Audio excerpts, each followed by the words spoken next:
ಶಾಲೆಗಳ ಪೂರ್ವ ಪ್ರಾಥಮಿಕ ತರಗತಿಗಳಿಗೆ ಉತ್ತಮ ಪ್ರತಿಕ್ರಿಯೆ ವ್ಯಕ್ತವಾಗಿದ್ದು ಒಟ್ಟು 90,195 ವಿದ್ಯಾರ್ಥಿಗಳು ದಾಖಲಾಗಿರುತ್ತಾರೆ.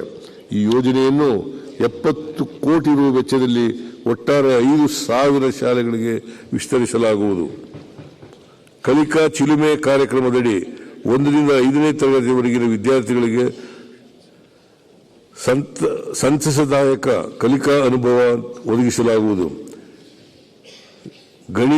ಗಣಕ ಕಾರ್ಯಕ್ರಮದಡಿ 3ರಿಂದ 5ನೇ ತರಗತಿ ವಿದ್ಯಾರ್ಥಿಗಳಿಗೆ ಫೋನ್ ಮೂಲಕ ವೈಯಕ್ತಿಕ ಬೋಧನೆಯೊಂದಿಗೆ ಬುನಾದಿ ಗಣಿತ ಕೌಶಲ್ಯವನ್ನು ಅಭಿವೃದ್ಧಿಪಡಿಸಿ ರಾಜ್ಯಾದ್ಯಂತ ವಿಸ್ತರಿಸಲಾಗುವುದು. ಓದು ಕರ್ನಾಟಕ ಯೋಜನೆಯಡಿ 4 ಮತ್ತು 5ನೇ ತರಗತಿ ವಿದ್ಯಾರ್ಥಿಗಳಿಗೆ ಬುನಾದಿ ಸಾಕ್ಷರತೆ ಮತ್ತು ಸಂಖ್ಯಾಜ್ಞಾನದ ಕೌಶಲ್ಯಗಳನ್ನು ಅಭಿವೃದ್ಧಿಪಡಿಸಲಾಗುವುದು. ಸರ್ಕಾರಿ ಶಾಲೆಗಳಲ್ಲಿ ಅತಿ ಕಡಿಮೆ ಕಲಿಕಾ ಸ್ತರದಲ್ಲಿರುವ 6ರಿಂದ 10ನೇ ತರಗತಿ ವಿದ್ಯಾರ್ಥಿಗಳ ಕಲಿಕಾ ಸಾಮರ್ಥ್ಯ ಹೆಚ್ಚಿಸುವ ಮರುಸಿಂಚನ ಕಾರ್ಯಕ್ರಮವನ್ನು ರಾಜ್ಯಾದ್ಯಂತ ವಿಸ್ತರಿಸಲಾಗುವುದು. ಕನ್ನಡ ಮತ್ತು ಆಂಗ್ಲ ಭಾಷೆಯನ್ನು ಆತ್ಮವಿಶ್ವಾಸದಿಂದ ಓದಲು ಹಾಗೂ ಗಣಿತದ ಆರಂಭಿಕ ಸಾಮರ್ಥ್ಯಗಳನ್ನು ಗಳಿಸಲು ಇಕೆ ಸ್ಟೆಪ್ ಸಂಸ್ಥೆಯ ಸಹಯೋಗದೊಂದಿಗೆ ಎಐ ಆಧಾರಿತ ಕಲಿಕಾ ದೀಪ ಕಾರ್ಯಕ್ರಮವನ್ನು 2,000 ಶಾಲೆಗಳಿಗೆ ವಿಸ್ತರಿಸಲಾಗುವುದು.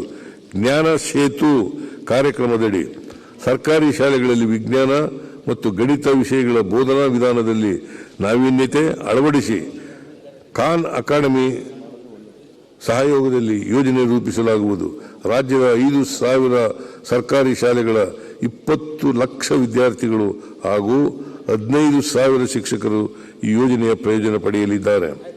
ಸರ್ಕಾರಿ ಶಾಲೆಗಳ ವಿದ್ಯಾರ್ಥಿಗಳಿಗೆ ಕೋಡಿಂಗ್ ಕಲಿಕೆ ಪರಿಚಯಿಸಲು ಅಗಸ್ತ್ಯ ಫೌಂಡೇಶನ್ ಸಹಯೋಗದೊಂದಿಗೆ ಕೋಡ್ ಲ್ಯಾಬ್ ಸ್ಥಾಪಿಸಲಾಗುವುದು. ಈ ನಿಟ್ಟಿನಲ್ಲಿ ಪ್ರಸಕ್ತ ವರ್ಷ ಐಸಿಟಿ ಸೌಲಭ್ಯ ಇರುವ ಆಯ್ದ 63 ಶಾಲೆಗಳನ್ನು ಹಬ್ಗಳೆಂದು ಪರಿಗಣಿಸಿ 756 ಸ್ಪೋಕ್ ಶಾಲೆಗಳಿಗೆ ಅನುಕೂಲ ಕಲ್ಪಿಸಲಾಗುವುದು. ವಿದ್ಯಾ ವಿಜೇತ ಕಾರ್ಯಕ್ರಮದಡಿ ಸರ್ಕಾರಿ ಪದವಿ ಪೂರ್ವ ಕಾಲೇಜುಗಳ 25,000 ವಿದ್ಯಾರ್ಥಿಗಳಿಗೆ ತರಬೇತಿ ನೀಡಲಾಗಿದ್ದು ಸಿಇಟಿ, ನೀಟ್, ಜಿ ತರಬೇತಿ ನೀಡಲಾಗಿದ್ದು ಸದರಿ ಕಾರ್ಯಕ್ರಮವನ್ನು ಮುಂದುವರಿಸಲು 5 ಕೋಟಿ ರು ಒದಗಿಸಲಾಗುವುದು. ನಿರಂತರ ಕಾರ್ಯಕ್ರಮದಡಿ ಫೇಸ್ ರೆಕಗ್ನಿಷನ್ ತಂತ್ರಜ್ಞಾನದ ಮೂಲಕ ಮಕ್ಕಳ ಹಾಜರಾತಿಯನ್ನು ಖಚಿತಪಡಿಸುವ ವ್ಯವಸ್ಥೆಯನ್ನು ಜಾರಿಗೊಳಿಸಲಾಗುವುದು. ವಿದ್ಯಾರ್ಥಿಗಳಲ್ಲಿ ಮಾತೃಭಾಷೆಯ ಜೊತೆಗೆ ಆಂಗ್ಲ ಭಾಷೆಯ ಕೌಶಲ್ಯ ಬೆಳೆಸಲು ರಾಜ್ಯದ 4,000 ಸರ್ಕಾರಿ ಶಾಲೆಗಳಲ್ಲಿ ದ್ವಿಭಾಷಾ ವಿಭಾಗವನ್ನು ಪ್ರಾರಂಭಿಸಲಾಗುವುದು. ರಾಜ್ಯದ 2,710 ಸರ್ಕಾರಿ ಪ್ರೌಢಶಾಲೆಗಳಲ್ಲಿ ಈಗಾಗಲೇ ಕಂಪ್ಯೂಟರ್ ಮತ್ತು ವಿಜ್ಞಾನ ಪ್ರಯೋಗಾಲಯಗಳನ್ನು ಸ್ಥಾಪಿಸಲಾಗಿದ್ದು ಪ್ರಸಕ್ತ ಸಾಲಿನಲ್ಲಿ ಇನ್ನೂ 500 ಶಾಲೆಗಳಿಗೆ ಈ ಸೌಲಭ್ಯ ವಿಸ್ತರಿಸಲಾಗುವುದು. ಪ್ರೌಢಶಾಲಾ ಪದವಿ ಪೂರ್ವ ಕಾಲೇಜು ಹಂತದಲ್ಲಿಯೇ ವಿದ್ಯಾರ್ಥಿಗಳಿಗೆ ಕೌಶಲ್ಯ ತರಬೇತಿ ನೀಡಲು ಸ್ಕಿಲ್ ಅಟ್ ಸ್ಕೂಲ್ ಕಾರ್ಯಕ್ರಮ ರೂಪಿಸಲಾಗಿದೆ. ಇದರಡಿ ಆಯ್ದ 7,500 ವಿದ್ಯಾರ್ಥಿಗಳಿಗೆ ಉನ್ನತೀಕರಿಸಿದ 150 ಸರ್ಕಾರಿ ಕೈಗಾರಿಕಾ ತರಬೇತಿ ಸಂಸ್ಥೆಗಳಲ್ಲಿ ತರಬೇತಿ ನೀಡಲಾಗುವುದು. ಸರ್ಕಾರಿ ಶಾಲೆ ಹಾಗೂ ಪದವಿ ಪೂರ್ವ ಕಾಲೇಜುಗಳಲ್ಲಿ